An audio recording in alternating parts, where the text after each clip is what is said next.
Hi, my name is Wayne. I'm a sophomore here at Duke University. I'm originally from London in the United Kingdom. Currently, I'm majoring in neuroscience and minoring in biology and chemistry. Currently on a pre-med track, so hoping to go to med school in a couple of years. And in my off time here, I'm the president of Duke Club Rugby, and I volunteer at the Duke Hospital as well. So I was in boarding school for high school at a school called Harrow, just outside London. Academically, I focused on the sciences. So for my A-levels, which is what we took in the UK before graduating, I took triple science and maths. In terms of extracurriculars, I was big into my sports, so I played rugby for 5 years. I was head of the school's biology society. I was very much into drones and drone footage, as well as racing drones. So I started the school's drone society back in 2016. On top of that, during COVID, a lot of the activities were suspended or we couldn't recruit anymore and we couldn't meet in person. So I decided to start a bioethics debate competition that was fully virtual, and so that people could attend after class and still have activities and still enrich their minds. I heard about Crimson through a webinar by a Stanford admissioner, actually, I think, that Crimson arranged. Interestingly enough, the webinar was supposed to be in person, and due to COVID, it was actually cancelled.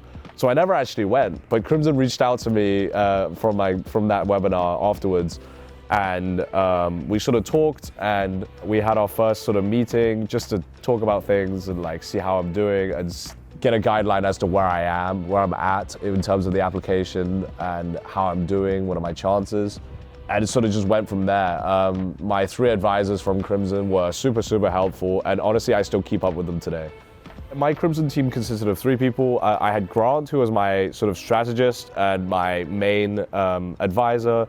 So he worked full-time with Crimson. He was great. He was an English PhD from Columbia, I believe. And so he helped me a lot just to oversee and organize my entire application. Next up, we had Katya, who was my volunteering and extracurriculars advisor. She was a student at UMich, also pre-med, so we matched on the psychoanalysis. And so she was very helpful in setting up a lot of the extracurriculars that I had going on, especially during COVID. And we brainstormed a lot of ideas, and she sort of gave me a lot of contacts and gave me a lot of resources to sort of kickstart my projects. Finally, we had Chima, who was a sophomore, I think, at the time at Harvard.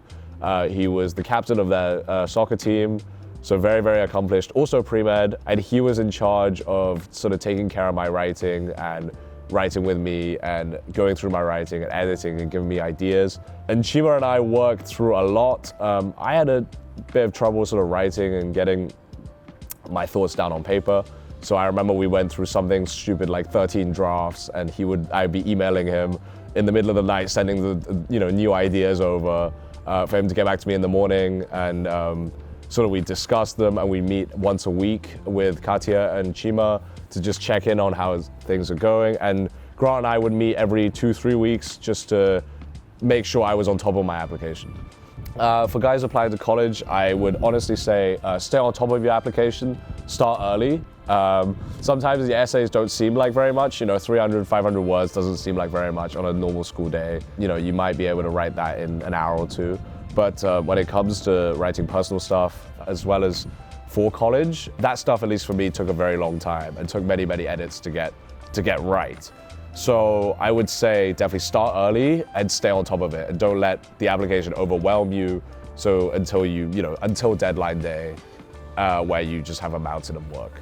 If you like this video, please like and subscribe. And if you'd like to get into a top school of your dreams, please contact a Crimson advisor today.